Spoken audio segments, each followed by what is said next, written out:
Hi, we're the Village Homeschoolers. I'm Brittany. And I'm Jen, and today we're going to talk about 20 things you don't need to join a homeschool co-op.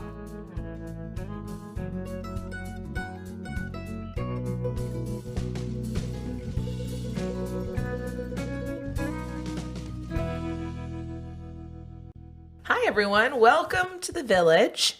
It is a cold but sunny Saturday morning where we live, and we're a little bit tired because in our infinite wisdom, we decided to record this podcast literally, I don't know, like 18 hours after our own co-op went back into session, and we had 102 kids, 30-something families running around for 8-something hours at our co-op yesterday that we were running. I worked a full workday yesterday. Jen clocks how many miles we walk. How many 4 miles. Yeah. We walked 4 miles yesterday around a big old church building with our co-op. So we're really tired. So hopefully... and blistered. And... Yeah, we have feet blisters. We're talking about buying orthopedic slippers. It's a whole thing. All right, so today we are going to, because we just got to interact with our current co-op members and then our new co-op members, because we have some new families joining our co-op this winter and spring, we're going to talk about 20 things you may think you need if you're going to join a homeschool co-op, but that you actually don't need. You don't need to be these things. You don't need to have these things. Yeah. There's a lot of options out there for those interested. Yeah, break through the stereotypes. Yes. All right, number 1. We'll just get this one out of the way. You don't need to be a mom. Yeah. We know that the majority of homeschoolers are still women and mothers, but in our co-op, we have homeschooling dads. Lots of them. My husband is one of them. Mm-hmm. I mean, he works, but he actually takes off every other Friday to teach a class. Yeah. For the kids, a robotics class. Yeah. And we have dads in our co-op. We have single dads, families with 2 dads. We have families that are in a more traditional marital structure, but the dad is the primary homeschooler and the person who takes care of the children, and the mother is the person who works outside of the home. So I think that's probably the biggest stereotype we face, but you don't have to be a woman or a mom. You also don't have to be a parent. Yeah, you can be a grandparent or an au pair. Yeah, we have had a family whose nanny was who brought the children to co-op. Yeah, some French foreign exchange student or something. It was great. Yeah, she was really lovely. Yeah, she was wonderful. Nice. She taught, ironically, she taught a literary class, I think. Didn't she? That was a long time ago. Yeah, that was years ago. But yeah, we know, especially with how everything's kind of gone in the last couple of years, grandparents homeschooling their children. That's fine too. Well, their grandchildren. Yeah, guardian. Their children's children. Yeah, so you don't have to be a mom. All right, number 2. Yeah, you don't need to be a teacher. And this one's a big one that a lot of people think that they are not smart enough or they don't have the credentials to teach their children.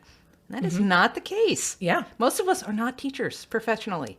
Right, exactly. Yeah, a lot of people get over the hump to teach their own children at home, but then they're afraid of teaching other people's children, even in a informal setting like most homeschool co-ops are. But we have a long list of classes that our co-op has taught and continues to teach, and almost none of us are teachers. Yeah. So you don't need to be a teacher. You may not even actually have to teach at all, too. We've talked about this before, and we'll talk about it more, but there's lots of roles to fill and lots of places the community may need you, and that may not be teaching. That may be something else. Yeah, I still have a terror of teaching in large groups, so I would much rather take out the trash. So you fake it well, though. So yeah, you definitely don't need to be a teacher. All right, number 3. You don't need to have money. This is such a tacky subject for us. No one wants to talk about money. No one wants to be like, hey, this is a really hard time. But the fact is the world is having a really hard time right now financially. The environment is not super friendly to one-income families or families who may need financial assistance at the time. So there are ways to make co-ops affordable. We have said this before too, but we encourage co-ops to figure out a way to accommodate families who may need some kind of financial support or assistance, because you don't want that to be a barrier. So yeah, well, we've talked about this before. You just need a space, and it can be a free space, and you just need some people willing to get together. Mm-hmm. Don't let that be a barrier. I think sometimes there's expensive co-ops out there, and that's great, but you don't need to have money to join a co-op. Yeah, like all my classes this semester cost $60 Total. Yeah. Yeah. Well, I have one kid, so it's a little different. No, but but I that think- was with the space and supplies and Yeah. everything needed for co-op. It was just $60 for a whole semester of classes. I have 3 kids, and I want to say my fees were $120. So, that's 7 classes, because my oldest takes 3, my younger 2 take 2 each, and that includes my registration fees and all that other stuff. Yeah, because we have managed ways to get a lot of free supplies and Right. borrow things and Yeah, and if we can't do that, our co-op has a system in place so that we can help families who may need support, yeah. because we would want that support if we needed it as well. All right. Okay, number 4. You don't need to be an extrovert. So I am not. I'm pretty introverted, but I manage. I make Brittany talk. When she makes me talk, it's very awkward. Though people tell me I'm wonderful, but I think they're just really nice people. No, she's wonderful. No, it is hard because my son is also introverted, and he sometimes struggles afterwards. He loves it and enjoys co-op so much, but afterwards he's like, I'm so glad it's quiet and we're at home, because it is sometimes overwhelming, and over 100 kids, it's a lot of noise in one room.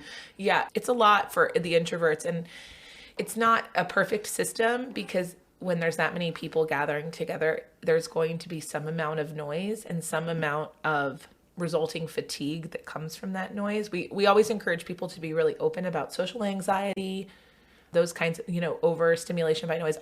People always think I'm an extrovert. I'm just a really good actor.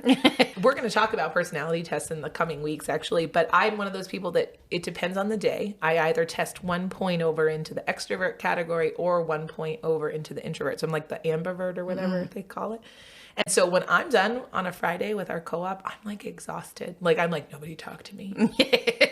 My kids will be like, Mom, and I'm like, too loud. You just whispered it was too loud.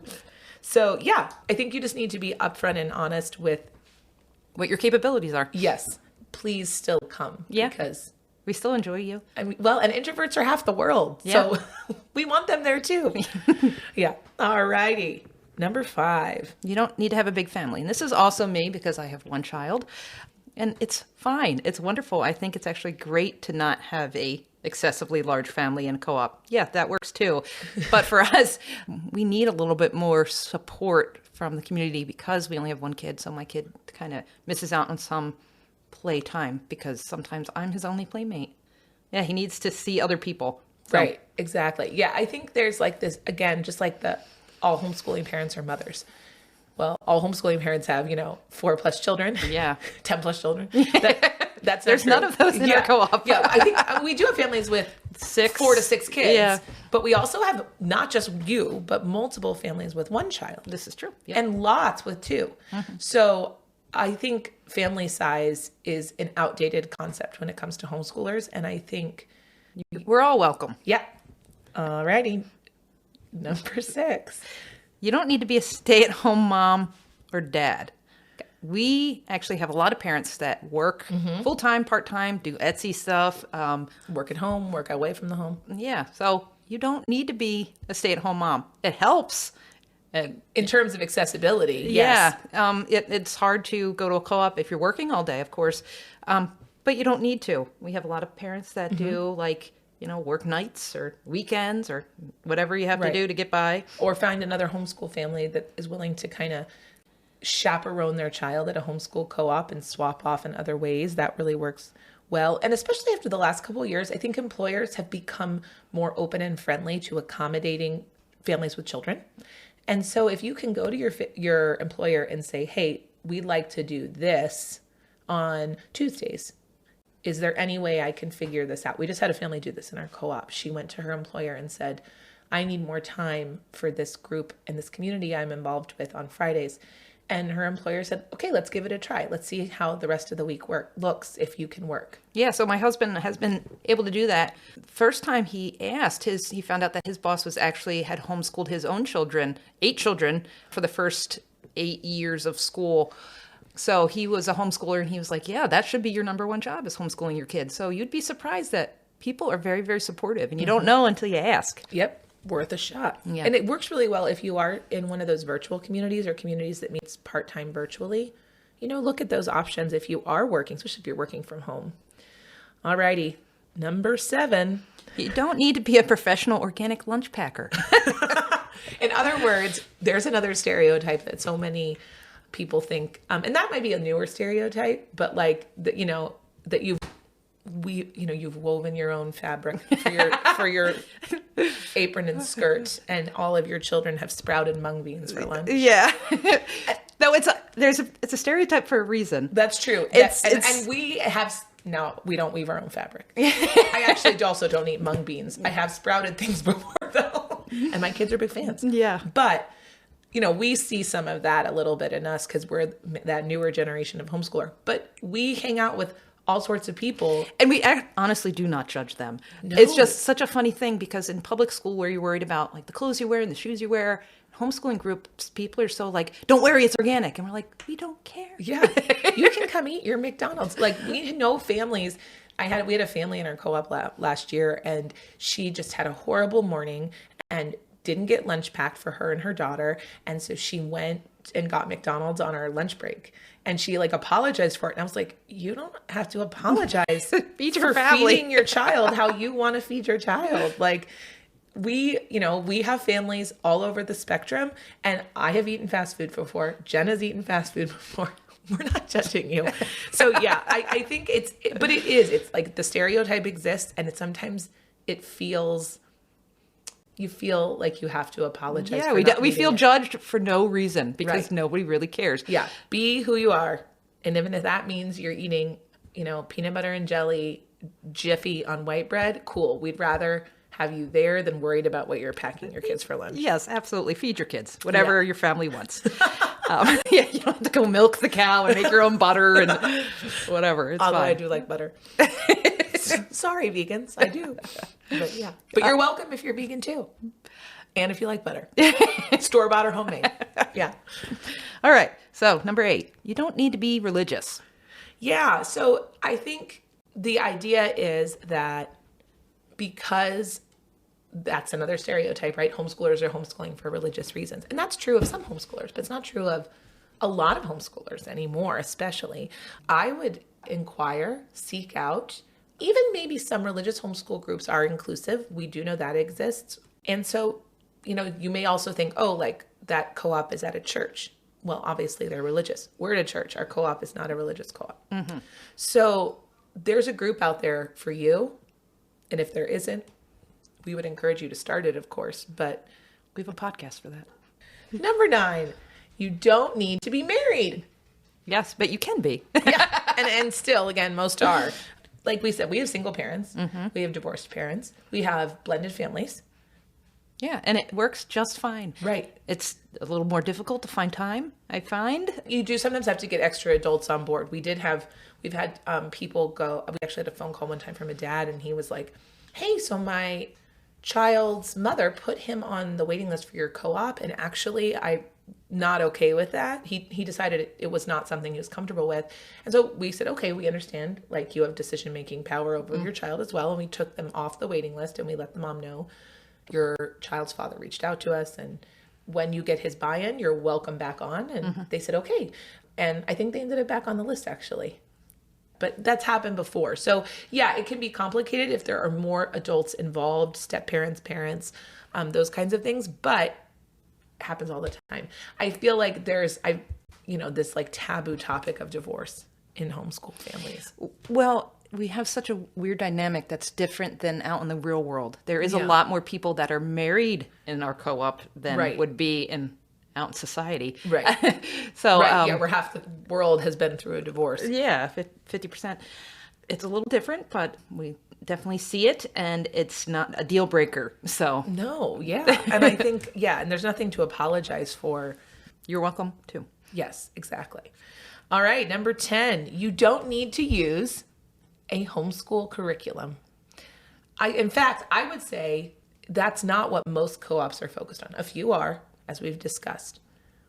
But most of them are focused on enrichment and socialization. Which is what we do. Yeah. And so they're not actually going to like be like, okay, we need you to read this, this, and this, and this curriculum. And we're all using the same thing for history. And we're all using the same thing for math.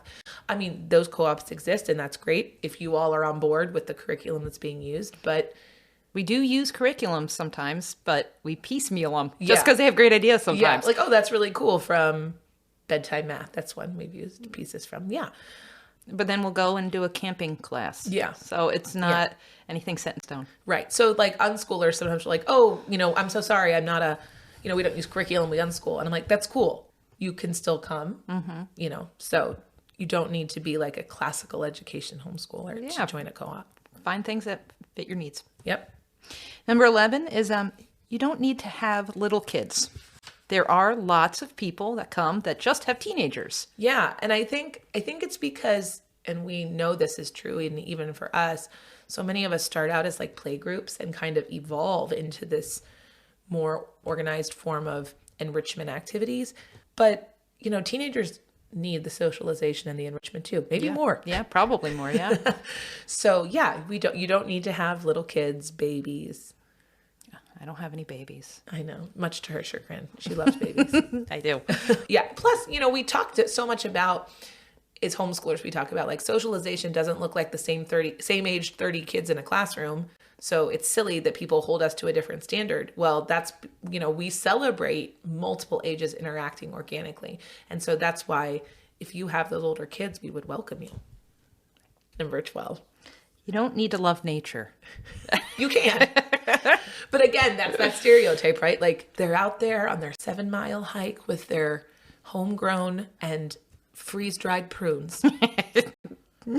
Bird watching. Yeah, bird watching. And their 5-year-old can tell you what every bird native to, their area is in Latin.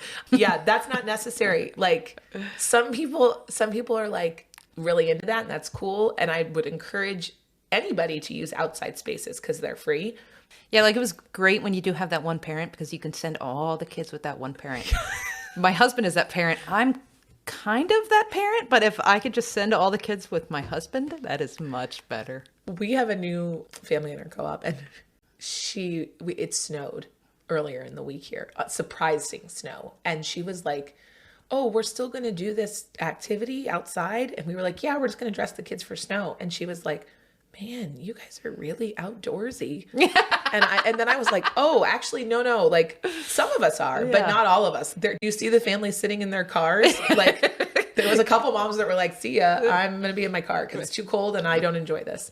So generally all the moms kind of went from car to car, chit-chatting with each other, trying to be inclusive. Yeah, there was some dads too. Yeah.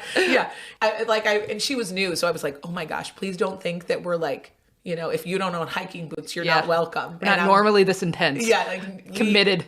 We're inside and we like a good inside movie just as much as the next person. Number 13, you don't need to be a polished, put together parent. Because I'm not. As I told Jen, I'm not wearing a bra right now. So it's that kind of day.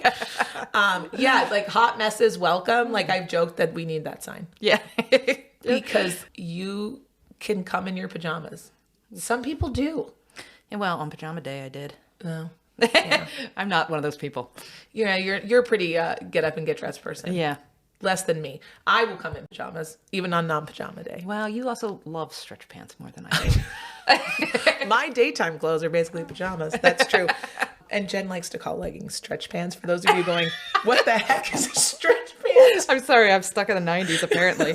Were they called stretch pants in the 90s? Yeah, they were totally wearing. They were like the strippy ones. You know what I'm talking about? I think those were just leggings still. No, even then. We call them stretch pants. You can correct Jen on this if you would like to. Tell us what they're actually called. Stretch pants. In South Jersey, they call them stretch pants, apparently.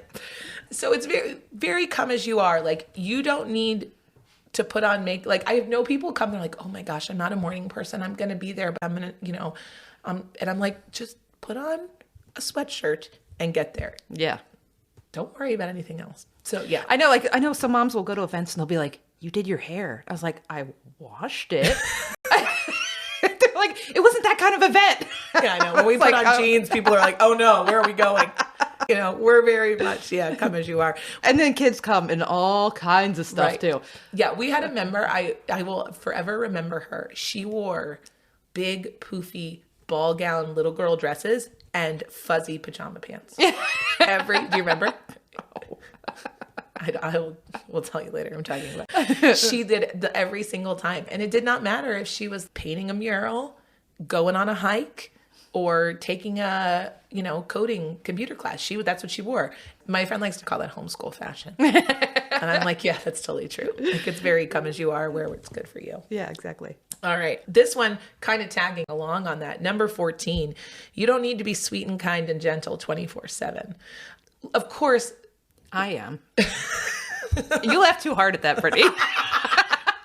Jen's actually is almost exclusively always sweet, kind, and gentle to children. 2 children. Yeah. She is. Jen, generally, she can't handle kids being upset. She wants them to be happy, and she's very kind and sweet. I'm a little stricter with kids sometimes. I'm like, I told a child yesterday who was being kind of a ringleader of just trying to cause a little chaos. I was like, you knock it off. And she was like, okay. Her mom's a good friend of mine, luckily. So that went over okay. But by that, we actually mean, like, sometimes we don't have patience. Sometimes we're struggling. Sometimes our kids are in a hard phase and we're just really... Yeah, we're having a day. The kids are having a day. Yeah. So it's okay to... obviously, we're not giving you permission to, like, have a whole fit in the middle of... Yeah, don't Karen us. We don't like that. But, like, it's okay to have a bad moment, to walk away, to get a little stern, and not be able, not right now. Yeah. I've done that. And, and I think it's like always the idea of all these homeschool parents get, eye level with their child and listen and nod sympathetically. And yeah, that's what we all want to do, right? We all want our kids to be heard and feel like they're their true selves. But some days you're struggling. Lose it. Yeah. Yeah. And it's okay to struggle and even lose your patience. And it's also okay. It's good sometimes actually to struggle when you're at a homeschool community event because you can ask for help because there's other people there. Yeah. And sometimes you just have had it with your toddler. And sometimes it's better when there's, like, my husband's really great. As a man, sometimes a toddler just needs a dad voice. Yeah. Or just a change of pace. Yeah. Especially if his primary caretaker is female. Yeah. And it's sometimes just a stern voice will just interrupt things enough where he's like, Or just like, hey, you want to walk over here with me? And it's like, okay. Or you want to wrestle? Yeah. Yeah, I know that. Yeah. When we turn around and wrestling has descended, that does happen sometimes. But yeah. Oh, this is another one. Another stereotype. Number 15. You don't need to be low or no technology. It's true. We have some savvy parents. Yeah, we have a coding class right now. Mm-hmm. And we have a robotics class. Yeah. And we use tablets. Yeah. And computers. Yeah, we're not writing on, like, slates. Papyrus. Everybody get out their slates. Yeah. You went a couple hundred years back. I went thousands. I was like, the scroll. Yeah. So like, again, right. That's that stereotype. That's that homeschoolers are screen free. They are traditional. And like, I will be honest with you, in my house, most of our academic work is screen free. We don't use almost any screens. We do type things on computers, though. Yeah. Yeah, ours is kind of screen free as well. He's pretty young still, so Right. And it's fine. But I own screens in my home. Yes. We use them for entertainment purposes. My child's allowed to watch television. Yeah. And so you can be no technology if that's what works for your kids. You also can be somebody who's like, hey, I'm going to hand my little one a tablet now because their patience is done with the day and they're going to get this tablet. And that's cool. Yeah, that's totally fine. Yeah. I have a friend who that's how she gets her toddler places because he's a fourth. And so she's like, here's my phone and you're going to watch this little music thing for toddlers or he screams in the car. Yeah. And she's like, I have 3 other kids. We have to go do things or we'll go crazy in our house. So yeah, it's cool. On the other end of that though. Number 16 is that you don't need to be on social media. And I am not. Yeah. Jen is not. Jen is not on social media from her own decision insanity. Yeah, I just think it's kind of toxic and I'm not happy to hear about people's 4th European vacation. I got to be honest. I don't care about your fabulous life. We've talked about there's so much networking for homeschooling on social media, and that's great. But you don't need to be on it to have access No, but it does help. And sometimes I do feel like I am left out of some things because it is so easy just to connect with people immediately on social media and know everything that's going on. But, it's not the right fit for everybody. I find that it's just for my mental well-being, I just think it's a toxic place. For me personally, I don't really care what anybody else does. Yeah. So I just kind of stayed off of it. But we do have a regular website that we use, and we also have a Facebook website that some members use. But you don't have to, and I don't.